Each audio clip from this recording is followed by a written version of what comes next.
অনেকেই আমার কাছে জানতে চায় আমি কোথায় থাকি। তো আমি অনেককে অনেকভাবে অ্যান্সার দেই। যেমন কাউকে বলি আমি ইউকে থাকি, কাউকে বলি আমি ইংল্যান্ড থাকি, কাউকে বলি আমি লন্ডনে থাকি।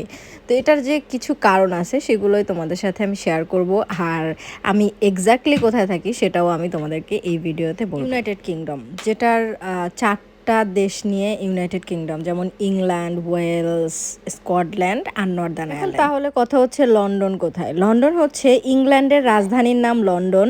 আর আমি যদি বলি আমি লন্ডনে থাকি সেটাও রাইট, আমি যদি বলি আমি ইংল্যান্ডে থাকি সেটাও রাইট, আমি যদি বলি আমি ইউকে থাকি সেটাও কিন্তু রাইট। সবাই এটাকে ভাবে যে লন্ডন একটা আলাদা দেশ, ইংল্যান্ড একটা আলাদা দেশ, ইউকে একটা আলাদা দেশ। লন্ডন কিন্তু আলাদা দেশ না, লন্ডন হচ্ছে ইংল্যান্ডের রাজধানীর নাম লন্ডন। আর আমি হচ্ছে ইংল্যান্ডেরই আরেকটা শহরে থাকি, যেমন বার্মিংহাম শহরে। বাট অনেকে হচ্ছে চিনে না দেখে আমি সব বলি যে লন্ডনে থাকি। লন্ডন হচ্ছে যেমন আমাদের বাংলাদেশের ঢাকা, ওই রকম হচ্ছে লন্ডন একটা সিটি। আর আমি যেটাই থাকি বার্মিংহাম, এটাও একটা সিটি, যেমন চট্টগ্রাম একটা সিটি। তো এরকম হচ্ছে ইংল্যান্ডের অনেকগুলো সিটি আছে, সেগুলোর মধ্যে আমি এই ইংল্যান্ডেই থাকি, যে কোনো একটা সিটিতে। যাই হোক, আশা করতেছি তোমাদেরকে আমি বুঝাইতে পারছি। এই ছিল আজকের ভিডিও।